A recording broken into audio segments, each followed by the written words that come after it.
تو مالک کی ذات تو کریم ہے اور سارے کریموں کو وہیں سے ہی جو ہے وہ سخاوت ملی ہے. تو اللہ رب العزت کے حضور یہ دعا مانگتے رہنا یہ اللہ رب العزت کو بڑا پسند ہے کہ بندہ میرے حضور دعا کرتا ہے، اور یہ عمل بڑا رب تعالیٰ کی بارگاہ میں محبوب ہے. بالکل صحیح. لیکن اپنی خواہشات کا اظہار کرنا اپنے رب کے سامنے، جیسے یہ بھی بہت سارے لوگ، ہم نے اکثر یہاں پہ نعتیں بھی پڑھی جائیں تو ان میں بھی آتا ہے کہ میں ان سے کیوں مانگوں جبکہ وہ سب جانتے ہیں میرے دل میں. رب کی ذات جو ہے وہ تو سب جانتی ہو، تو سینوں کے چھپے ہوئے بھیدوں کو بھی جانتا ہے. تو ہمیں کہنے کی ضرورت نہیں ہے، ہمارا رب نے جو عطا کرنا ہے وہ ہمیں عطا کرے گا. یہاں پر اس ایک تصور ہے اس کی نسبت سے میں جاننا چاہ رہی ہوں کہ ہمیں تو معلوم ہوتا ہے کہ اللہ تعالیٰ کے انبیاء کی دعائیں جو ہیں وہ بھی قرآن پاک میں مذکور ہیں، ان کے بارے میں بھی کہ وہ ان انبیاء نے وہ دعائیں مانگی، وہ دنیاوی اسباب کے بارے میں بھی تھیں، وہ معاملات اپنی تکالیف مسائل کے بارے میں بھی تھیں اور وہ قبول بھی ہوئیں. ہاں، اس میں جو دعا مانگنے کے لیے اور کون کون سی چیز مانگنی چاہیے اور کون کون سی چیز نہیں مانگنی چاہیے، تو حضرت سیدنا شیخ عبد القادر جیلانی نور اللہ مرکزہ نے فتح الغیب شریف کے اندر ارشاد فرمایا کہ اللہ رب العزت کی بارگاہ سے ہر شے طلب کرنی چاہیے، بالکل، سوائے اس چیز کے کہ جو حرام ہو اور جو فساد پیدا کرنے والی ہو. اس کے علاوہ ہر چیز چھوٹی سے چھوٹی بھی جو ہے رب تعالیٰ کی بارگاہ سے طلب کی جائے. بالکل، یہاں تک کہ امام الانبیاء سید الانبیاء جناب مصطفیٰ کریم صلی اللہ علیہ وسلم کے فرمان اقدس کا یہ مفہوم ہے کہ اللہ رب العزت کی بارگاہ سے مانگو یہاں تک کہ نمک کو بھی مانگو. جی، تو چھوٹی سی چیز یعنی نمک کے ساتھ تمثیل بیان فرمائی کہ مانگنا ہر چیز جو ہے، جو بھی بندے کی خواہش اور تمنا ہے سوائے حرام کے اور فساد کے، ہر چیز کو رب تعالیٰ کی بارگاہ سے طلب کرنا چاہیے. بالکل صحیح. آج ہم بات کر رہے ہیں دعا کے حوالے سے، اور یقینی طور پر یہ دعاؤں کی قبولیت کا مہینہ ہے. اس میں ایک رات ایسی ہے جس میں اللہ تعالیٰ جو ہے 1000 مہینے کی عبادت کے برابر ہمیں ثواب بھی دیتا ہے، اور یقینی طور پر اس میں اللہ تعالیٰ کی یہ طرف سے خوشخبری ہے کہ بہت سارے لوگوں کی مغفرت جو ہے وہ کی جاتی ہے. یقینی طور پر جو سے مغفرت کی طلب کرتے ہیں ان کی دعا قبول ہوتی ہے. لیکن ایک چیز جو میں آپ سے پوچھنا چاہوں گی پیر صاحب وہ یہ ہے کہ اللہ تعالیٰ یہ بھی ارشاد فرماتا ہے کہ جب انسان کو کوئی تکلیف پہنچتی ہے تو وہ اپنے رب کی طرف رجوع کرتے ہوئے پکارتا ہے، اور جب اللہ تعالیٰ اسے اپنی جانب سے کوئی نعمت بخش دیتا ہے اور تو وہ اس تکلیف کو بھول جاتا ہے جس کے لیے وہ پہلے دعا کیا کرتا تھا. اور پھر ایک اور جگہ پر جو ہے وہ اسی طرح سے ہمیں کہ جب اللہ انسان کو کوئی تکلیف پہنچتی ہے تو وہ ہمیں کھڑے بیٹھے لیٹے پکارتا ہے. جب ہم اس کی تکلیف دور کر دیتے ہیں تو ہمیں بھلا کر اس طرح چل دیتا ہے ایسے اسی کی تکلیف نے چھوا ہی نہیں تھا. اس طرح حد سے بڑھنے والوں کے لیے ان کے اعمال آراستہ کر کے دکھائے جاتے ہیں جو وہ کرتے ہیں. یہ اللہ تعالیٰ کی طرف سے ایک شکوہ جو ہے یہ بھی ہمیں یہاں پر بیان کیا گیا ہے قرآن پاک میں. یہ جو رویہ ہے کیا یہ بھی دعاؤں کی قبولیت کے راستے میں رکاوٹ بنتا ہے؟ ان آیات مبارکہ کے اندر بنیادی طور پہ انسان کے رویے کے حوالہ سے ذکر فرمایا گیا کہ جب اسے انعامات حاصل ہوتے ہیں، اللہ رب العزت کی طرف سے عطائیں ہوتی ہیں، تو وہ ان عطاؤں کے ماحول کے اندر اسی کے ساتھ دل لگا لیتا ہے، اور اس صورت کے اندر پھر رجوع اللہ اس کے اندر موجود نہیں رہتا. ہاں، جب آدمی کو کسی چیز کی ضرورت ہو، طبیعت کے اندر اضطراب ہو، تو دعا کی قبولیت کے لیے یہ چیز جو ہے یہ ایک ساتھ تائید بن جاتی ہے. جی، جس طرح کہ حضرت سید الطائفہ جناب سیدنا جنید بغدادی نور اللہ مرکزہ کی بارگاہ اقدس میں ایک خاتون حاضر ہوئی، اور خاتون نے عرض کیا حضور میرا بیٹا گم ہو گیا ہے، میرے لیے دعا فرمائیں کہ وہ بیٹا جو ہے وہ میرے پاس آ جائے. تو آپ نے فرمایا جا صبر کر. وہ خاتون اللہ کے ولی کے حکم پر واپس چلی گئی، لیکن دل کے اندر ضرورت اور چاہت تو تھی، بیٹے کے حصول کی منشا بھی موجود تھی. صبر کیا اس پر، پھر حاضر ہوئی، عرض کیا حضور میرے لیے دعا فرما دیں، میرا بیٹا گم ہو گیا ہے، مل نہیں رہا، وہ آ جائے. تو آپ نے فرمایا جا صبر کر. وہ خاتون پھر چلی گئی. پھر بعد میں تیسری مرتبہ حاضر ہوئی اور آپ کی بارگاہ اقدس میں دعا کے لیے عرض کیا، تو آپ نے پھر وہی جملہ ارشاد فرمایا کہ جا صبر کر. تو وہ خاتون عرض کرنے لگی کہ حضور اب آپ کا حکم تو موجود ہے لیکن مجھ سے صبر ہو نہیں سکتا، میرے لیے ضرور مہربانی فرما دیں. تو جب اس خاتون نے یہ عرض کیا تو حضرت سیدنا جنید بغدادی نور اللہ مرکزہ نے جواباً فرمایا کہ اگر یہ کیفیت ہے تو پھر گھر جا، تیرا بیٹا تیرے گھر آ چکا ہے۔ وہ خاتون گھر گئی تو گھر میں بیٹا موجود تھا۔ بعد میں حضرت سیدنا جنید بغدادی رحمۃ اللہ علیہ کی بارگاہ اقدس میں عرض کرنے لگی کہ حضور آپ کو کیسے پتہ چلا میرا بیٹا آ گیا ہے؟ تو آپ نے قرآن مجید کی آیت کو تلاوت کیا جس کے اندر یہ مفہوم تھا کہ جب تم اضطرار کی کیفیت میں دعا کرتے ہو تو اللہ رب العزت دعا کو قبول فرما لیتا ہے۔ کون ہے جو بے قرار دل کی دعا پکار سنتا ہے؟ ظاہر ہے پکار سنتا ہے۔ تو ظاہر ہے اس خاتون کا دل بے قرار تھا تو اللہ رب العزت نے اسی کی دعا کو قبول فرما لیا۔ ٹھیک ہے، سو اس کا مطلب یہ ہے کہ ایک تڑپ جو ہے وہ ہونا بڑا ضروری ہے۔ یہاں پر ہمیں ایک حدیث مبارکہ حضور پاک صلی اللہ علیہ وسلم کا ایک قول کہ مظلوم کی آہ سے ڈرو وہ عرش کو چیر دیتی ہے، یہ بھی ہے، یعنی اس کی دعا یا بد دعا جس کو ستایا گیا ہو۔ اور یہاں پہ اس کی تفاصیر میں بہت سارے لوگوں نے بھی بتایا کہ مذہب کا بھی اس میں کوئی تعلق نہیں ہے کہ وہ مسلمان ہے یا غیر مسلم ہے، یقیناً کوئی بھی مظلوم ہو، کوئی بھی مظلوم ہو اس کے۔ اور آج چونکہ دن جو ہے مزدوروں کے عالمی حقوق کا بھی ہے، یوم مزدور بھی ہے، تو ایک جو حق تلفی بہت زیادہ ہوتی ہے، جو مظلوم بہت زیادہ ہوتے ہیں وہ یہ طبقہ ہوتا ہے جن کو ان کی اجرت پوری نہیں ملتی، جن کو وقت پہ معاوضہ نہیں ملتا۔ سو اس بارے میں بھی حکم فرما دیجئے کہ ہمیں سمجھتے ہیں کہ دعا اور بد دعا جو ہے وہ کوئی دے گا ہمیں تو تبھی ہم نے کسی کو ستایا تو اس کے کیا نتیجہ نکلے گا پھر؟ یعنی اس میں صرف ستانا ظاہر زبان سے یا کوئی ایسا معاملہ، بنیادی طور پہ چیز ہے کسی کے حقوق کو سلب کر لینا۔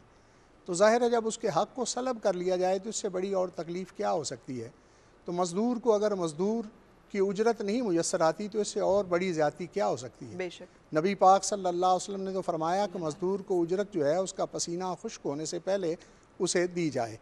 تو اس اعتبار سے ظاہر ہے کہ ایسے لوگ جو معاشرے کے ایسے طبقات ہیں کہ جو اجرت پر کام کرتے ہیں ان کی اجرت کے حوالہ سے حق تلفی سے بچنا چاہیے، اس لیے کہ ان کی دعا رب تعالیٰ کی بارگاہ میں قبول ہوتی ہے۔ وہ مظلوم ہیں اور مظلوم کی آہ اس مالک کے حضور بڑا مقام رکھتی ہے۔ بالکل صحیح۔ سو جب ہم ستاتے ہیں، حق تلفی کرتے ہیں، کچھ لوگوں کی ہم سے کچھ فرائض کی ادائیگی میں کوتاہی ہوتی ہے تو کیا اس کا بھی کوئی اثرات اور نتیجہ ہوتا ہے کہ ہماری عبادات جو ہیں وہ رائے گاں ہوتی ہیں، قبول نہیں ہوتی، ہماری دعائیں قبول نہیں ہوتی؟ ہاں یقیناً اس میں حقوق العباد کا معاملہ تو بہت زیادہ سخت ہے۔ حقوق اللہ تو رب تعالیٰ معاف فرما دیتا ہے، لیکن بندوں کے حقوق جب سلب کیے گئے ہوں تو اس صورت میں رب تعالیٰ معاف نہیں فرماتا۔ تو ایسی صورت کے اندر ظاہر ہے دعا بھی اس کی قبولیت کے لیے یہ شرط ضروری ہے کہ ظاہر ہے کہ وہ کسی کو تکلیف نہ دیتا ہو، کسی کو اذیت نہ دیتا ہو، تو اسی صورت میں دعا کی قبولیت ہوتی ہے۔ بالکل صحیح۔ کچھ اہم دعائیں جو ہیں قرآن پاک میں مذکور ہیں اور یہ دعائیں انبیاء کرام کی زندگیوں کے ساتھ جڑی ہیں۔ جیسے حضرت زکریا کی ایک بڑی مشہور و معروف دعا ہے جو انہوں نے اس حجرے میں کھڑے ہو کر کی جہاں حضرت مریم علیہ السلام جو ہیں وہ عبادت کیا کرتی تھیں کہ اے میرے رب مجھے اکیلا نہ چھوڑ، بے شک تو سب سے بہترین وارث ہے۔ یہ انہوں نے اپنے لیے اولاد نرینہ کی دعا کی اور اس وقت کی جب وہ مایوس ہو چکے تھے، انہیں لگتا تھا کہ بظاہر اس کے کوئی اسباب نہیں ہیں، بڑھاپا آن چلا ہے، میرے بعد کوئی میرا وارث جو ہے موجود نہیں ہے جو کہ دین کی اس طرح سے پیروی کر سکے۔ تو اللہ تعالیٰ نے ان کی وہ دعا قبول کی اور جسے کہتے ہیں ایک اچنبا جو کہ پوری دنیا کے لیے ہو سکتا ہے لیکن اللہ تعالیٰ کے لیے نہیں ہے، انہیں اولاد نرینہ جو ہے حضرت یحییٰ علیہ السلام کی صورت میں عطا ہوتی ہے۔ پھر حضرت نوح علیہ السلام کی دعا ہے جہاں پر انہوں نے اللہ تعالیٰ سے یہ ایک دعا سے بد دعا جو انہوں نے اپنے قوم کے حق میں فرمائی، ربی انی مغلوب فانتصر، جب ان کی قوم نے انہیں ستا دیا تو انہوں نے یہ کہا تھا میرے رب میں بے بس ہوں، بے شک تو جو ہے ان کے اوپر خود ہی ان کی پرستش جو ہے ان سے پرستش کر۔ پھر اسی طرح سے حضرت یونس علیہ السلام کی ایک دعا جس کے بارے میں کہا جاتا ہے کہ اس حوالے سے جب بھی کوئی دعا مانگی جائے تو ضرور قبول ہوتی ہے۔ یہ رسول پاک صلی اللہ علیہ وسلم کے ارشادات کے مطابق ہمیں یہ بات پتہ چلتی ہے۔ جب وہ مچھلی کے پیٹ میں ہیں، اندھیروں میں ہیں، کوئی راستہ نہیں ہے نکلنے کا تو دعا فرماتے ہیں اور استغفار کے ساتھ دعا فرماتے ہیں، لا الہ الا انت سبحانک انی کنت من الظالمین، اور اللہ تعالیٰ انہیں اس اندھیرے سے، اس جسے کہنا چاہیے مایوسی سے، اس ایک ایسی صورتحال سے جس سے نکلنے کے کوئی راستہ نہیں ہے، راہ سجا دیتے ہیں۔ پھر اسی طرح حضرت موسیٰ علیہ السلام جب فرعون سے بھاگتے ہیں اس کے ظلم و ستم سے کی گرفت میں نہ آنے کے لیے اور مدین پہنچتے ہیں تو وہاں پر ان لڑکیوں کو پانی پلانے کے بعد آپ نے بیٹھ کر جو اپنے رب سے دعا کی، رب انی لما انزلت الی من خیر فقیر، اے میرے رب تو جو بھی رحمت اپنی طرف سے سے بخشش میرے لیے نازل کرے گا، میں اس کا محتاج ہوں. اور پھر اللہ تعالیٰ ان کے لیے اس ایک دیار غیر میں دروازے کھول دیتے ہیں، راستے کھول دیتے ہیں، جہاں پہ ان کو سرپرستی بھی میسر آتی ہے، چھت بھی ملتا ہے، اور ایک خاتون کے ساتھ جو ہے وہ نکاح بھی میسر آتا ہے. پھر حضرت ایوب علیہ السلام کی دعا، جن کا صبر بہت مشہور ہے، اور جب صبر کا پیمانہ لبریز ہوتا ہے تو رب سے دعا کرتے ہیں ربی انی مسنی الضر وانت ارحم الراحمین. اور اللہ تعالیٰ اس دعا کو قبول کرتے ہوئے ان کے جسم میں موجود وہ بیماری جو کہ حد سے گزر چکی ہے اس کو دور فرماتے ہیں.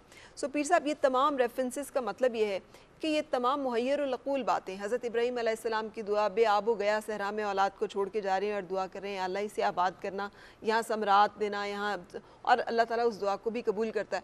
یا اللہ میری آنے والی نسلوں میں پیغمبر اور راہ ہدایت کو بتانے والے لوگ، تو ہم دیکھتے ہیں سارے پیغمبر اس کے بعد جو ہیں آل ابراہیم سے چل رہے ہیں اور آج تک ان کی آل پر درود اور سلام بھیجا جاتا ہے. سو یہ دعائیں جو ہیں یہ مختلف زندگی کے معاملات سے جڑی ہوئی ہیں. ہمیں انبیاء کرام کی اس سنت سے کیا پتہ چلتا ہے؟ انبیاء علیہ السلام کا ان مشکل اوقات کے اندر اللہ رب العزت کی بارگاہ میں دعا کرنا، یہ ہمارے لیے ایک سبق اور درس ہے کہ جب بھی مشکل آئے تو اس صورت کے اندر اللہ رب العزت کی بارگاہ میں رجوع کرنا چاہیے. اور یہ بات کہ جو ذہن میں ہو کہ ایسا ممکن نہیں ہو سکتا، یہ چیز مجھے حاصل نہیں ہو سکتی، یا ایسا معاملہ نہیں، تو انبیاء علیہ السلام کا یہ دعا کرنا اور اللہ رب العزت کا ان دعاؤں کو قبول فرما لینا، یہ ہمیں بتلاتا ہے کہ اللہ رب العزت کی بارگاہ سے ہر چیز مانگی جا سکتی ہے، بے شک. اور کسی وقت کے اندر بھی، کسی مرحلہ کے اندر بھی اللہ رب العزت وہ چیز ہمیں عطا فرما سکتا ہے. بے شک. اور یقیناً امام الانبیاء سید الانبیاء جناب مصطفیٰ کریم صلی اللہ علیہ وسلم نے فرمایا کہ لا يرد القضاء الا بالدعاء ولا يزيد العمر الا في البر، کہ قضا جو ہے وہ نہیں ٹالی جا سکتی مگر کہ دعا کے ساتھ. تقدیر جو ہے وہ دعا کے ساتھ بدلتی ہے، تو اس لیے اللہ رب العزت کے حضور دعا کرنی چاہیے. اور عمر نہیں بڑھتی مگر صلہ رحمی کے ساتھ، نیکی کے ساتھ. تو جب انسان صلہ رحمی اور نیکی کرتا ہے تو اس صورت میں اللہ رب العزت عمر کے اندر اضافہ فرما دیتا. بالکل صحیح. پیر صاحب یہ بھی فرمائیے گا، بہت سارے لوگ یہ کہتے ہیں ہماری دعائیں بہت دنیاوی معاملات سے جڑی ہوتی ہیں، ہم اس میں بعض اوقات اللہ کو اللہ سے مانگنا جو ہے بھول جاتے ہیں. حضرت بایزید رحمۃ اللہ علیہ کے مقام کے بارے میں یہ تھا کہ بایزید علیہ السلام کا رحمۃ اللہ علیہ کا مقام جو ہے وہ اس لیے اللہ تعالیٰ نے انہیں عطا کیا کہ وہ اللہ سے اللہ کو مانگتے تھے. سو ہماری جو دعائیں ہیں وہ دنیاوی معاملات میں ہی، ہمارا یہ کام ہو جائے، وہ کام ہو جائے، وہ کام ہو جائے، اور ہم، آپ کو لگتا ہے یہ تمام دعائیں بھی ٹھیک ہیں، یہ بھی مانگنی چاہیے، اور اس میں کوئی گناہ یا کوئی؟ انسان جو ہے وہ ظاہر درجے کے اعتبار سے برابر نہیں ہے. انبیاء علیہ السلام کے مدارج، ان کے مراتب علیاء ہیں، پھر صحابہ کرام رضوان اللہ اجمعین ہیں، اہل بیت اطہار رضوان اللہ علیہم اجمعین ہیں، صوفیاء کرام، صالحین. تو یقیناً ان کے اپنے اپنے مراتب ہیں اور ان کی اپنی اپنی دعا کے طریقے بھی ہیں. یہ تو ٹھیک ہے کہ سب سے اچھی دعا خالق سے، خالق کی پہچان مانگنا ہے، لیکن انسان ہے اور اسے اور بھی بہت سارے حوائج اور ضروریات ہیں. بالکل. تو اس لیے یہ دعا مانگی بھی جا سکتی ہے، بلکہ میں یہ کہوں گا کہ یہ دعا مانگنا ضرور چاہیے، اس لیے کہ ہماری درگاہ شریف کے، درگاہ جلالیہ بکھی شریف کے بانی جد اعلیٰ حضرت حافظ الحدیث غوث زماں پیر سید محمد جلال الدین مشہدی نور اللہ مرکزہ فرمایا کرتے تھے کہ دعا انسان اور خالق کے ربط کو جوڑتی ہے اور یقین کو مستحکم کرتی ہے اور تعلق کو مضبوط کرتی ہے. ٹھیک. اور تاجدار اللہ شیر خدا سیدنا علی المرتضیٰ رضی اللہ تعالیٰ نے ارشاد فرمایا کہ عرفت بفصح المسائل، کہ میں نے رب تعالیٰ کی ذات کو جو ہے اپنی جو عزائم اور ارادے تھے ان کے ٹوٹنے سے رب تعالیٰ کی ذات کو پہچانا ہے. بے شک. تو اس اعتبار سے عرفت ربی بفصح العزائم، تو معلوم ہوا کہ ایک صرف جد و جہد، صرف کوشش منزل مقصود تک نہیں پہنچاتی، بلکہ منزل تک پہنچانا اس خالق کا کام ہے. بندے کا کام جہد کرنا ہے اور اللہ رب العزت کی بارگاہ میں دعا کرنا ہے. اس کی اگر تائید شامل ہو جائے تو پھر اس صورت میں وہ چیزیں ساری حاصل ہو جاتی ہیں جو بندہ حاصل کرنا چاہتا ہے. بالکل صحیح. دعا کی قبولیت کے اوقات کے بارے میں بھی بہت ساری جگہوں پر ہے کہ جمعۃ المبارک میں ایک ایسی گھڑی ہے جب دعا قبول ہوتی ہے، رات کے آخری پہر میں ایسے اللہ تعالیٰ جو ہے وہ بہت نزدیک سے اپنے بندے کی دعا قبول کرتا ہے۔ ہم نے کیفیت تو تذکرہ کر لیا کہ جب تڑپ ہوتی ہے، بے قراری ہوتی ہے، تکلیف مصیبت میں انسان ہوتا ہے۔ اس کے علاوہ دعا کی قبولیت جو ہے اس کے کچھ رمضان المبارک میں ہے کہ بہت سارے لوگوں کی مغفرت ہوتی ہے، کچھ اور ایسے ایام بھی ہیں، کچھ ایسے مخصوص اوقات ہیں جس میں دعا مانگی جائے تو قبول ہوتی ہے؟ ہاں، اس میں احادیث مبارکہ کی روشنی کے اندر 7 ایسے اوقات کا ذکر فرمایا گیا ہے جن اوقات کے اندر رب تعالیٰ دعا کو قبول فرما لیتا ہے۔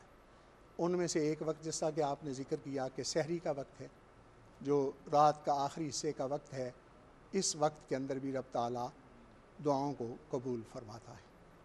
اور دوسرا وقت جو ہے وہ جمعے کا دن، اس کے بارے میں آیا ہے کہ جمعے کے دن ایک ایسی گھڑی ہے جس گھڑی کو انسان رب تعالیٰ کے حضور جب دعا مانگتا ہے تو اللہ رب العزت اس دعا کو قبول فرما لیتا ہے۔ اسی طرح اذان اور اقامت کے درمیان اس وقت کا بھی حدیث مبارکہ کے اندر ذکر کیا گیا ہے کہ ایسے وقت کے اندر بھی دعا کی جائے تو وہ دعا رب تعالیٰ قبول فرما لیتا ہے۔ اسی طرح فرائض کی نماز کی ادائیگی کے بعد جو دعا کی جائے اس دعا کے بارے میں بھی ذکر ہے کہ وہ دعا قبول فرمائی جاتی ہے۔ عرفہ کے دن عرفات میں جو آدمی دعا کرتا ہے اللہ رب العزت اس دعا کو بھی قبول فرماتا ہے۔ ٹھیک، اس کے علاوہ پیر صاحب بہت سارے لوگ مسافروں کے بارے میں بھی کہتے ہیں کہ حالت سفر میں بھی دعا جو ہے اللہ تعالیٰ اسے قبول کرتا ہے، کیا اس میں بھی کوئی صداقت ہے؟ ہاں، اس میں ایک ہے محل یعنی وقت کے اعتبار سے دعا، اور ایک ہے کہ فاعل یعنی دعا کرنے والا۔ جیسا پہلے ذکر ہوا کہ جو حالت اضطرار کے اندر ہو، پریشان ہو، اس کی بھی رب تعالیٰ دعا قبول فرماتا ہے، مظلوم کی دعا بھی قبول فرماتا ہے۔ اسی طرح مسافر کی دعا رب تعالیٰ قبول فرماتا ہے، مریض کی دعا کو رب تعالیٰ قبول فرماتا ہے۔ ٹھیک ہے، جب اللہ تعالیٰ کی طرف سے ہمیں لگے کہ کوئی سختی ہے، پریشانی، جیسے آج کل کووڈ ہے، وبا کا جو ہے وہ پھیلاؤ ہے، خوف کی کیفیت ہے، اس میں بھی دعاؤں کی قبولیت اللہ تعالیٰ، مغفرتیں، ویسے بھی رمضان المبارک بھی ہے اور یہ وبا کا خوف بھی ہے، اس کی ایک دہشت بھی ہے، دعا تو ہم سب کی یہی ہے کہ اللہ تعالیٰ ہمیں اس سے نجات دے اور اللہ تعالیٰ ہم سب کو اپنی حفاظت میں رکھے، لیکن زیادہ دعائیں جو ہیں اس سے اللہ تعالیٰ ہو سکتا ہے کہ ہم سب کو اس مرض سے اپنی حفاظت میں رکھے۔ ویلکم بیک، ہمارا رمضان ٹرانسمیشن آپ دیکھ رہے ہیں اور آج ہمارے ساتھ گفتگو میں شریک ہیں پیر سید نوید الحسن مشہدی، سجادہ نشین بھیکی شریف، اور نوید اصغر قادری نعت خواں ہیں جو کہ ہمیں وقتاً فوقتاً ہم آپ سے نعت کی فرمائش جو ہے وہ کرتے رہیں گے۔ پیر صاحب، جیسے ہم نے مختلف کیفیات کا ذکر کیا، ہم نے اکثر سنا ہے ماں کی دعا جنت کی ہوا، کہ ماں کی دعا اپنی اولاد کے حق میں بڑی قبول ہوتی ہے، لیکن رسول پاک صلی اللہ علیہ وسلم سے چند احادیث میں جو ہمیں اشارہ ملتا ہے وہ والد کی بھی اپنے اولاد کے حق میں دعا ہے، اور کچھ اور ایسے افراد ہیں جن کی دعا ہے، جس میں ایک منصف حکمران کی دعا بھی ہے کہ وہ بھی رد نہیں ہوتی ہے۔ اس بارے میں بھی ہمیں بتائیے گا کہ یہ کون سے ایسے افراد ہیں جن کی دعا خاص طور پہ اللہ تعالیٰ رد نہیں فرماتا؟ احادیث مبارکہ کی روشنی کے اندر ایک ہے دعا کا رد کرنا، ایک ہے کسی کے حق میں اندر دعا کا قبول فرما لینا۔ ٹھیک، تو باپ کی دعا یقیناً بیٹے کے حق کے اندر جب وہ خوشی سے دعا کرتا ہے تو وہ دعا رب تعالیٰ قبول فرماتا ہے۔ اس طرح ماں کی دعا کو رب تعالیٰ اولاد کے حق کے اندر قبول فرماتا ہے۔ منصف عادل بادشاہ جب اللہ رب العزت کے حضور دعا کرتا ہے تو اس کی دعا کو قبول فرمایا جاتا ہے، اور ایسا تاجر صدوق جو اپنی تجارت کے اندر سچ بولتا ہے، جب وہ رب تعالیٰ کی بارگاہ میں دعا کرتا ہے تو اس کی دعا کو قبول فرمایا جاتا ہے۔ اس طرح صالحین، نیکوکار اور پرہیزگار اور متقی لوگ جو ہیں، انبیاء علیہم السلام ہیں، تو یہ جس کے لیے دعا فرماتے ہیں ان کی دعاؤں کو رب تعالیٰ قبول فرماتا ہے، کہ جو تزکیہ قلبی والے لوگ ہوتے ہیں، جن کا قلب صاف اور ستھرا ہوتا ہے، وہ رب تعالیٰ کی بارگاہ میں جب کسی کے حق کے اندر دعا مانگتے ہیں تو وہ دعا اللہ رب العزت قبول فرما لیتا ہے۔ اور اسی طرح حدیث مبارکہ کا مفہوم ہے کہ چونکہ ضرورت جو ہے وہ دعا کے ذریعے رب تعالیٰ پوری فرماتا ہے، تو حاجت مند جو ہے وہ بھی جب اللہ رب العزت کے حضور دعا کرتا ہے محتاج، تو اس کی دعا کو بھی رب تعالیٰ قبول فرما لیتا ہے۔ اور رسالہ قشیریہ کے اندر یعنی دعا کے حوالہ سے، یعنی کس کی دعا قبول ہوتی ہے، اس حوالہ سے فرمایا گیا کہ الدعاء مفتاح الحاجہ، کہ دعا جو ہے وہ حاجت کے پورا کرنے کی چابی ہے۔ جی وَأَسْنَانُهُ لُقَمُ الْحَلَال، اور اس کے دانت جو ہیں وہ حلال لقمہ ہے، یعنی خوراک حلال ہو، رزق حلال ہو، تو ایسی صورت کے اندر جو بھی حلال رزق تلاش کرتا ہے، طلب کرتا ہے اپنے لیے، اس کی دعا کو بھی رب تعالیٰ قبول فرما لیتا ہے۔ بے شک، اس سے ایک واقعہ بھی ہے کہ بنی اسرائیل کے ساتھ منسوب ہے یہ واقعہ کہ وہ کچھ لوگ تھے، انہیں بارش نہیں ہو رہی تھی، تو ان کے نبی نے ان سے کہا کہ نماز استسقاء جو ہے وہ پڑھی جائے، اور وہ سب لوگ خوش و خضوع کے ساتھ اللہ کے حضور دعا مانگ رہے ہیں بارش کے لیے، لیکن اللہ نے اس نبی کو وہی فرمائی کہ ان کی دعا قبول ہو تو کیوں کر ان کے جسم میں اور ان کے لباس میں اور ان کی زندگی میں لقمہ حرام ہے، حرام جو ہے اس کی آمیزش ہے۔ سو یہ بھی، اور رسول پاک صلی اللہ علیہ وسلم کی ایک اور حدیث مبارکہ بھی ہے کہ ایک شخص ہے، وہ مسافر ہے، بال بکھرے ہوئے ہیں، گرد آلود ہیں، وہ پکارتا ہے میرے رب اے میرے رب، لیکن اس کی دعا قبول ہو تو کیوں کر کہ اس کا پہننا حرام ہے، اس کا جسم حرام کا ہے، اس کا لقمہ حرام ہے۔ سو اس سے ہمیں پتہ چلتا ہے کہ حرام کتنا بڑے معنی ہیں۔ کیا حرام کا مطلب صرف حرام کمائی ہے یا حرام کسی اور چیز کو بھی یہاں پہ کہا جا رہا ہے؟ حرام کا ایک مفہوم جو ہے رزق کا، وہ بڑا مفہوم وسیع ہے۔ مثلا یہ ہے کہ کرپشن کے ذریعے، بدعنوانی کے ذریعے ایک آدمی کہیں ملازم ہے اور اپنا کام پوری طرح نہیں کرتا اور وہاں سے وہ تنخواہ لیتا ہے، تو اس صورت کے اندر بھی یہ حرمت آتی ہے۔ اور اسی طرح جو ہے اگر کہیں اس کا حق نہیں بنتا کوئی چیز لینے کا، لیکن اس کے باوجود جو ہے وہ کوشش کرتا ہے اپنے اثاثہ جات کو بڑھانے کے لیے، کہیں سے کمیشن حاصل کرتا ہے، ملکی معاملات کے اندر عالمی تجارت کے معاہدے کرتے ہوئے، بظاہر تو وہ یہ کہہ رہا ہوتا ہے کہ میں ملک کے مفاد میں تجارت کر رہا ہوں، لیکن اس کے پیچھے جو ہے وہ کمیشن موجود ہوتی ہے، تو یہ کمیشن جو ہے یہ حرام ہے، اور یہی لقمہ حرام ہے جس کے بارے میں حدیث مبارکہ کے اندر کہا گیا کہ دعا اس صورت کے اندر قبول نہیں ہوتی۔ بالکل صحیح۔ ہم گفتگو کا اپنا سلسلہ جاری رکھیں گے، لیکن آپ کو جیسے معلوم ہے کہ پورے ملک میں اس وقت کورونا کی صورتحال تشویشناک ہے، اور اس حوالے سے اپڈیٹ ہم آپ کو کرتے رہتے ہیں۔ NCOC کے آج کے جو فگرز ہیں گزشتہ 24 گھنٹے کے، اس میں صحت یاب کیسز کی تعداد جو ہے 5544 ہے، نئے کیسز جو پازیٹیو ہیں 4696، اور اموات پچھلے 24 گھنٹے میں 146 ریکارڈ کی گئی ہیں۔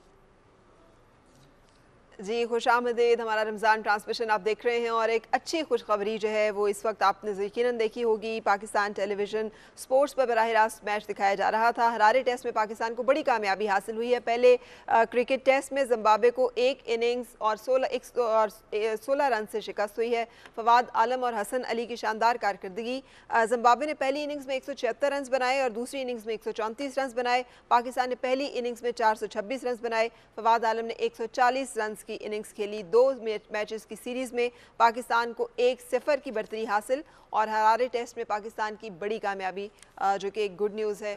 جو لوگ میچ دیکھتے رہے یقینی طور پر وہ لطف اندوز ہوئے ہوں گے۔ بہت ساری دعائیں شامل حال رہی پاکستان کرکٹ ٹیم کے ساتھ، جس کے نتیجے میں پہلے کرکٹ ٹیسٹ میں زمبابوے کو 1 اننگز اور 116 رن سے شکست ہوئی ہے۔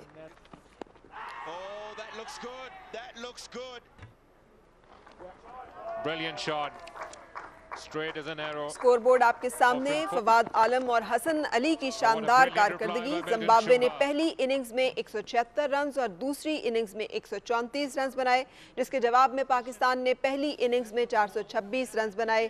فواد عالم نے 140 رنز کی اننگز کھیلی۔ اس طرح کی خبر سننے کے بعد موڈ جو ہے یقینی طور پہ اچھا ہو جاتا ہے۔ پاکستان میں کرکٹ کے شائقین ویسے بھی بڑی تعداد میں ہیں، اور یہ ان سب کے لیے ایک بڑی زبردستی نیوز ہے۔ یہ بھی دعاؤں کی قبولیت کا ہی پیر صاحب ایک وہ ہے، جب کرکٹ میچ ہو رہا ہوتا ہے تو ہماری عوام اور ہم لوگ جو ہے بڑے خوش و خضوع کے ساتھ دعا کرتے ہیں۔ ہر بال کے ساتھ جو ہے وہ دعائیں ہوتی ہیں کہ پاکستان کو اللہ تعالیٰ جو ہے وہ کامیابی عطا فرمائے، اور وہی بات کی کیفیت جو انسان کی اس کے نتیجے میں پھر اللہ تعالیٰ وہ دعائیں قبول فرماتا ہے۔ ہم آج دعا کی قبولیت کے حوالے سے بات چیت کر رہے ہیں، اور ایک جو میں آپ سے جاننا چاہوں گی، آداب دعا کی قبولیت کے کیا آداب ہیں؟ کیا کسی بھی حال میں اپنے رب کو پکارے، جیسے قرآن پاک میں ہے لیٹے ہوئے، اٹھتے بیٹھتے، کروٹ کے بل اپنے رب کو پکاریں اور اس سے دعا کریں، یا اس کے لیے کوئی مخصوص طریقہ کار بھی ہے؟ ہاں، اس میں بنیادی طور پہ دعا تو کسی کیفیت کے اندر بھی کی جا سکتی ہے، اور دعا کو رب تعالیٰ قبول بھی فرماتا ہے، لیکن دعا کو اچھے طریقے سے رب تعالیٰ کی بارگاہ میں پیش کرنا، جی، اور وہ اچھا طریقہ کیا ہے جو انبیاء علیہ السلام کا طریقہ مبارکہ ہے اور سید الانبیاء جناب مصطفیٰ کریم صلی اللہ علیہ وسلم کا طریقہ مبارکہ ہے اور صالحین اور پرہیزگار لوگوں کا طریقہ مبارکہ ہے۔ تو احادیث مبارکہ کی روشنی کے اندر جو ایسے کام کہ جن کے ذریعے رب تعالیٰ دعا کو قبول کر لیتا ہے، دعا کے اندر بطور طریقہ اختیار کیے جائیں، تو یہ تقریباً جو ہیں یہ 9 ذکر فرمائے گئے ہیں۔ تو ان میں سے پہلا ہے کہ دعا کرتے ہوئے چہرہ جو ہے وہ قبلہ کی طرف ہو، جی، یعنی جب آدمی دعا کرے تو قبلہ رو ہو کر دعا کرے تو اس دعا کو رب تعالیٰ قبول فرما لیتا ہے۔ بے شک۔ اور دوسرا دعا کے حوالہ سے جو طریقہ ذکر فرمایا گیا وہ یہ ہے کہ ہاتھ اٹھا کے رب تعالیٰ کی بارگاہ میں دعا کی جائے۔ ٹھیک ہے، بہت سارے لوگ اس میں ہاتھ مطلب ایسے بھی باندھتے ہیں، ایسے بھی باندھتے ہیں، جھولی بھی پھیلاتے ہیں، کیا اس میں کوئی خاص ہاں، اس میں سنت طریقہ یہ ہے کہ اس طرح دونوں ہاتھ جڑے ہوں اور یہاں یہ ہاتھ اٹھے ہوئے ہوں۔ ٹھیک ہاں، البتہ اٹھانے کے اندر کئی مرتبہ سرکار دو عالم صلی اللہ علیہ وسلم نے بھی اس میں مبالغہ فرمایا جی، کہ آپ کی جو ہے یہ بغلوں کی سفیدی جی، ظاہر ہو گئی۔ تو ظاہر ہے یہ خشوع و خضوع پر دلالت کرتا ہے، اس طرح اور زیادہ اٹھ جانا۔ تو یہ سنت طریقہ ہے کہ ہاتھوں کو اٹھا کے دعا کی جائے۔ ٹھیک ہے، تو اسی طرح ان طریقوں میں سے جو طریقہ ذکر فرمایا گیا وہ یہ ہے کہ خشوع و خضوع کے ساتھ ہے دعا کی جائے تو پھر بھی رب تعالیٰ دعا کو قبول فرماتا ہے۔ اور یہ حدیث مبارکہ کی روشنی کے اندر بھی ہے جی، اور کلام مجید کے اندر بھی اس پر دلالت موجود ہے، تضرعا و خفیہ۔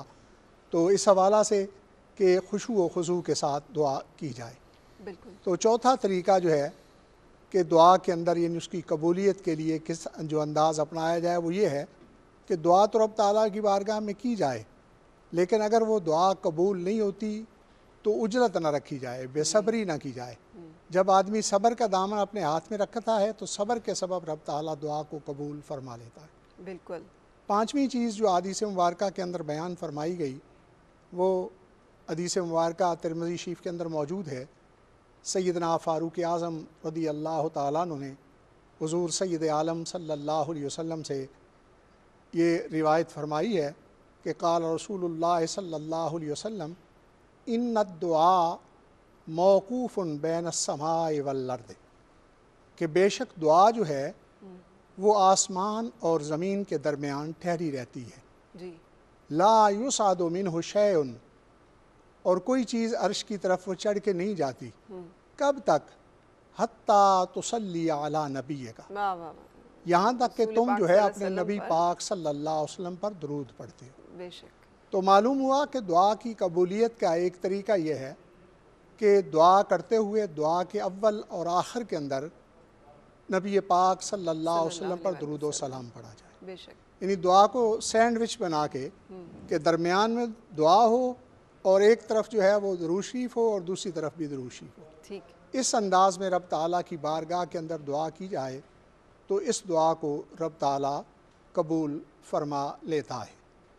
اور اس طرح جو ہے ان دعا کے طرق میں سے ایک طریقہ یہ بھی ذکر فرمایا گیا کہ دعا کرتے ہوئے آدمی جو ہے وہ ہر کلمہ دعا اسے 3 مرتبہ کہے۔ ٹھیک، یہ سرکار دو عالم صلی اللہ علیہ جی، وسلم سے بھی مسنون ایسی بھی کئی ہے۔ دعائیں منقول ہیں جی، جس میں آپ نے 3 مرتبہ ان کلمات مبارکہ کو جو ہے وہ دہرایا۔ بالکل، بالخصوص آپ نے عرفہ کے دن دعا فرماتے ہوئے آپ نے 3 بار دعا فرمائی، مغفرت کی اور بخشش کی۔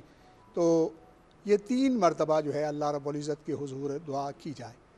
اسی طرح ان دعا کے طرق میں سے کہ جو قبولیت کے اسباب پیدا کرتے ہیں، ایک یہ بیان کیا گیا کہ جب دعا کی جائے تو دعا کرنے کے بعد ہاتھ جو ہیں اسے منہ پر پھیر لیا جائے۔ ٹھیک ہے، یہ منہ پر پھیرنا بھی یہ نبی پاک صلی اللہ علیہ وسلم کی سنت مبارکہ ہے۔ اچھا، تو جن کی دعائیں قبول ہوتی ہیں ان کا طریقہ بندہ اختیار کر لیتا ہے تو اس صورت میں رب تعالیٰ دعا کو قبول فرما لیتا ہے۔ بے شک۔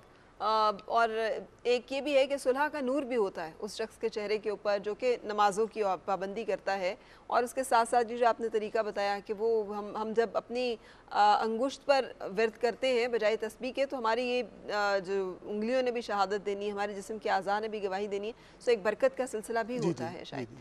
بالکل صحیح، آپ نے ذکر کیا درود پاک صلی اللہ علیہ وسلم پر، رسول پاک صلی اللہ علیہ وسلم پر لاکھوں کروڑوں درود و سلام۔ اللہم صلی علی سیدنا محمد و علی آل محمد۔ بے شک رسول پاک صلی اللہ علیہ وسلم پر ان کی ذات اقدس پر، ان کی آل پر لاکھوں کروڑوں درود و سلام۔ ہم نے آداب کی بات کی، ایک دعا کی قبولیت میں جو امور حائل ہوتے ہیں جس کی وجہ سے بہت سارے لوگوں کو ہم سمجھتے ہیں کہ مستجابت دعوات ہیں، ان کی دعائیں قبول ہوتی ہیں، اور ہم میں سے اکثر لوگ یہ سمجھتے ہیں ہماری تو کوئی دعا قبول ہوتی نہیں۔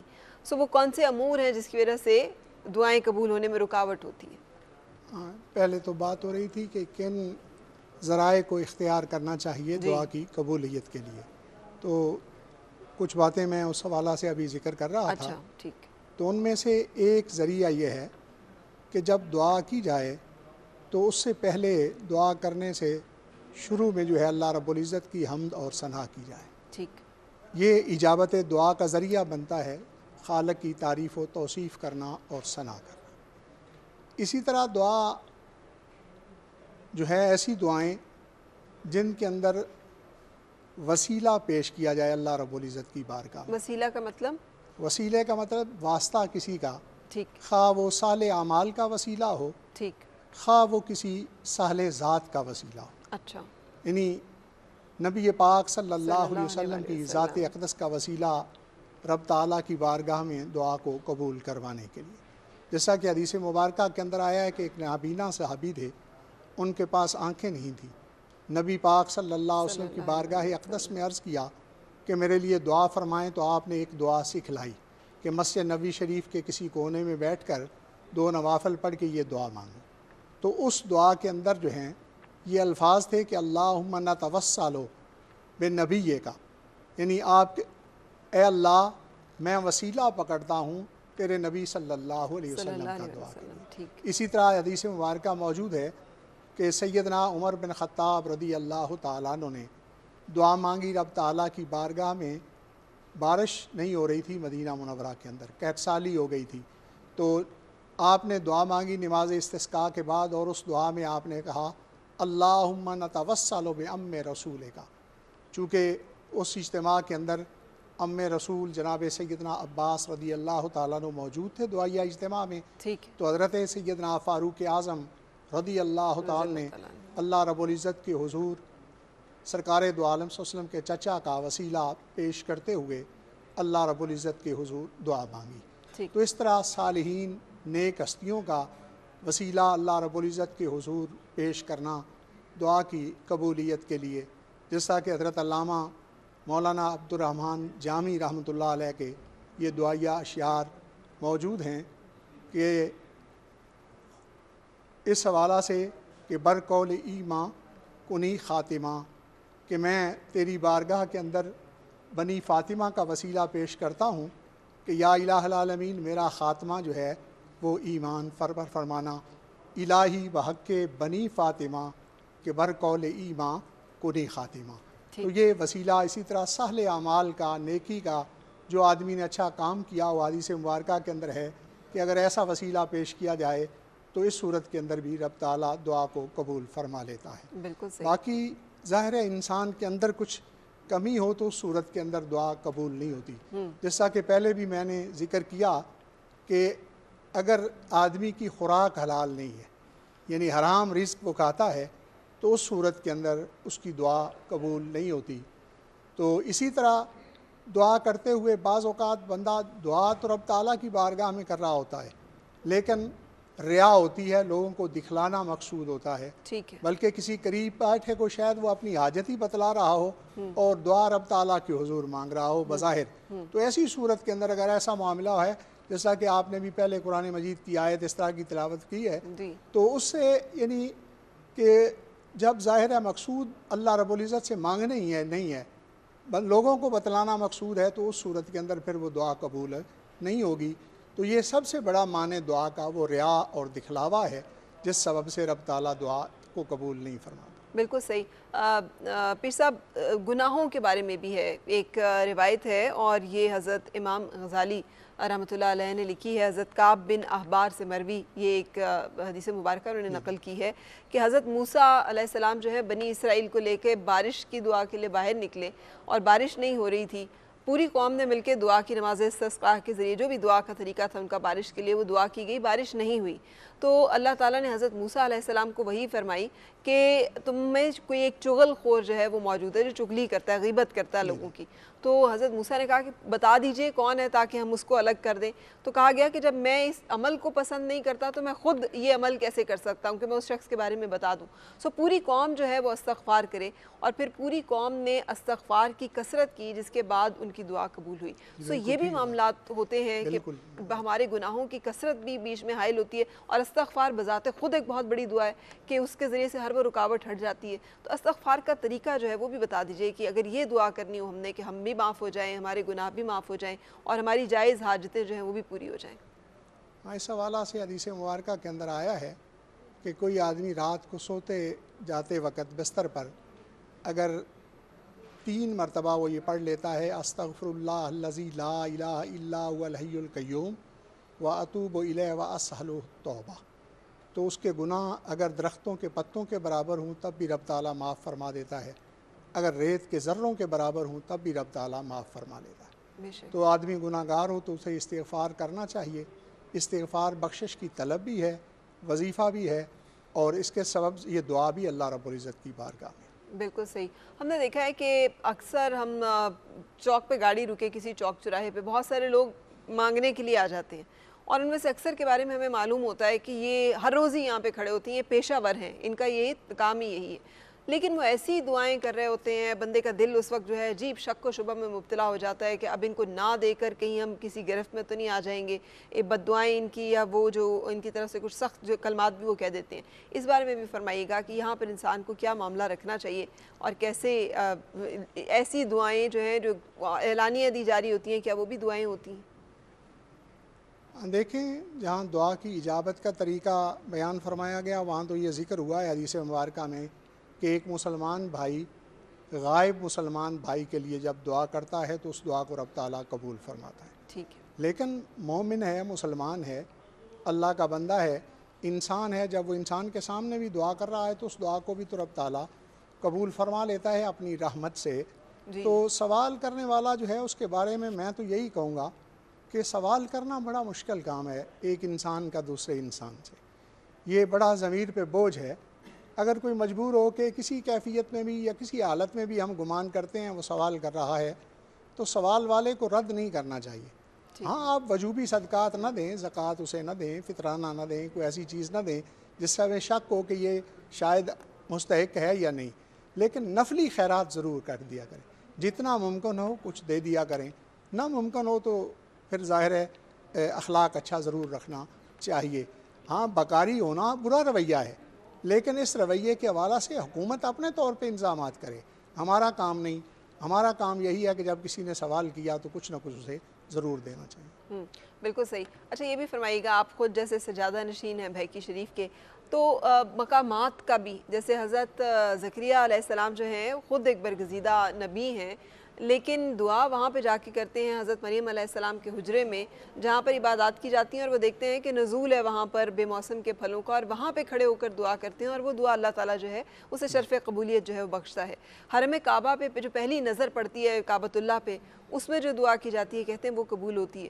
سو ایسے مقامات بھی ہیں کچھ خاص، بہت سارے لوگ ہمارے ہاں بڑے شوق کے ساتھ مختلف درگاہوں پہ، مختلف درباروں پہ جاتے ہیں، اولیاء کرام کی حاضری پہ جاتے ہیں اور وہاں پہ دعائیں کرتے ہیں، اس بارے میں بھی بتائیے گا۔ بڑا اچھا سوال آپ نے کیا۔ چونکہ دعا کا تعلق جو ہے ظاہر ہے اس کو قبول کروانے کے لیے کوشش اور جد و جہد کرنی چاہیے۔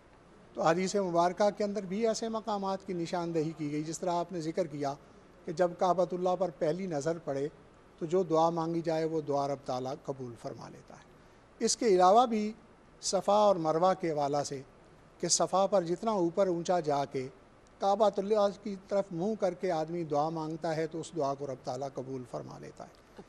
اس طرح جو ہے رکن یمانی اور رکن اسود، بیت اللہ شریف کے یہ جو ستون ہیں دونوں، ان دونوں کے درمیان جو جگہ ہے اسے مستجاب کہا جاتا ہے۔ اچھا، مستجاب کہے جانے کا مطلب یہی ہے کہ یہاں جو آدمی دعا کرتا ہے اللہ رب العزت اس کو قبول فرما لیتا ہے۔ بلکہ حدیث مبارکہ کے اندر یہ مفہوم ہے کہ جو آدمی وہاں کھڑے ہو کے دعا کرتا ہے 70,000 فرشتے ان کی ڈیوٹی موجود ہوتی ہے کہ وہاں دعا کرنے والے کے ساتھ وہ آمین کہتے ہیں.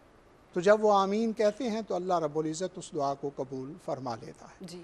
تو اس سے معلوم یہ ہوا کہ کچھ مقامات خاص ہیں. صفا وہاں کیوں قبول ہوتی ہے؟ اس لیے کہ وہاں اللہ کی ایک کامل مومنہ صالحہ ان کے قدم مبارک لگے ہیں. جی. تو ان کے قدموں کی برکت سے رب تعالیٰ دعا قبول فرما لیتا ہے. بالکل. مقام ابراہیم کو مصلی پکڑنے کا جو حکم فرمایا گیا، وہاں دعا کی قبولیت اس کی وجہ یہ ہے کہ اللہ تعالیٰ کے محبوب پیغمبر کے وہاں قدم مبارک لگے ہیں. بالکل. تو اسی طرح جہاں بھی ان ہستیوں کے قدوم ہوں، حضور سید الانبیاء جناب مصطفیٰ کریم صلی اللہ علیہ وسلم کا گزر مبارک ہوا ہو، آپ کا ٹھہرایا ہوا ہو، وہ غار حرا ہو، غار ثور ہو، دار ارقم ہو، صفا کا چبوترا ہو، جہاں بھی نبی پاک صلی اللہ علیہ وسلم کے قدم مبارک لگے ہیں، وہاں کھڑے ہو کر اگر دعا کی جائے تو وہ دعا قبول ہوتی ہے. احادیث مبارکہ کے اندر، آثار صحابہ کے اندر خندق کے قریب مسجد، اس کی نشاندہی کی گئی کہ عصر اور مغرب کے درمیان جو یہاں دعا کرے اللہ رب العزت اس دعا کو قبول فرماتا ہے. تو اس کی وجہ وہاں بھی سرکار دو عالم صلی اللہ علیہ وسلم کے قدوم کی برکتیں موجود ہیں. تو انبیاء علیہ السلام اور صالحین کے مزارات، ان کے حجرے، ان کی چلہ گاہیں، ان کی مساجد، وہاں جا کر دعا مانگنی چاہیے، اس لیے کہ وہاں اللہ رب العزت کی رحمتوں کا نزول ہوتا ہے، اور وہاں جب ہم دعا مانگیں گے تو اس دعا کو رب تعالیٰ قبول فرمائے. بالکل صحیح. اب جب کہ کووڈ کی وجہ سے بہت سارے یہ نہیں ہے، نہ ہم حرم پاک جا سکتے ہیں، نہ ہم بہت ساری درگاہوں پہ جا سکتے ہیں، کیونکہ سماجی فاصلے کے بارے میں سختی سے احکامات جو ہیں وہ حکومت پاکستان کے موجود ہیں. تو وہ جو تنہائی میں بھی اللہ تعالیٰ جو ہے وہ قبول کرتا ہے بہت زیادہ. اور یہ رمضان المبارک کا مہینہ، اس مہینے میں بتائیے گا، ایک تو لیلۃ القدر کے حوالے سے دعا کی قبولیت کا بہت زیادہ ہے، اور اس ماہ مبارک میں کون سے ایسے ایام یا کون سی ایسے مخصوص؟ دیکھیں، الترغیب والترہیب کے اندر حدیث مبارکہ موجود ہے کہ اس ماہ اقدس کی ہر رات کو اللہ رب العزت کی طرف سے ایک فرشتہ جو ہے وہ منادی کرتا ہے، اور وہ یہ منادی کرتا ہے کہ کوئی ہے جو اللہ رب العزت کی بارگاہ میں سوال کرنے والا ہے، مانگنے والا ہے، یعطیٰ سوالہ، اس کے سوال کو پورا کر دیا جائے. کوئی ہے بخشش چاہنے والا تو اسے بخش دیا جائے. تو یہ ہر روز ندا ہوتی ہے. وہ اس کا وقت رات کا حصہ بیان کیا گیا ہے، وہ نماز عشاء سے لے کر فجر کی نماز کے آغاز تک کا وقت ہے. تو اس رات کے کسی حصے کے اندر وہ منادی ہوتی ہے. تو یقیناً اپنے گھروں میں خلوت میں بیٹھ کر اس ماہ اقدس کے مبارک لمحات کے اندر رات کو دعا کی جائے تو اس دعا کو رب تعالیٰ قبول فرماتا ہے. تو یہ ہر رات کی فضیلت ہے. لیلۃ القدر کی فضیلت تو اپنی جگہ اور بہت زیادہ موجود ہے. لیلۃ الجائزہ، جسے لیلۃ الانعام بھی کہتے ہیں، یعنی چاند رات، اس رات کے حوالہ سے بھی حدیث مبارکہ کے اندر آیا ہے کہ جو آدمی رب تعالیٰ کے حضور دعا مانگتا ہے، رب تعالیٰ اس کی دعا کو قبول فرماتا ہے. چاند رات جب صبح عید کے لیے چاند دیکھا جا رہا اور چاند نظر آ جائے، اس رات کو ہاں جی، چاند جب نظر آ جائے تو نماز فجر سے وقت سے پہلے رات کا جو حصہ ہے، نماز عشاء سے لے کر جو ہے وہ نماز فجر تک کے وقت. بے شک. بہت شکریہ آپ کی تشریف آوری کا. پیر سید نوید الحسن مشہدی صاحب ہمارے ساتھ آج شامل گفتگو رہے. دعا کی قبولیت، آداب، شرائط کے حوالے سے ہم نے ان سے استفادہ کیا. جزاک اللہ، بہت شکریہ تشریف آوری کا. مہربانی آپ کی. اور جیسے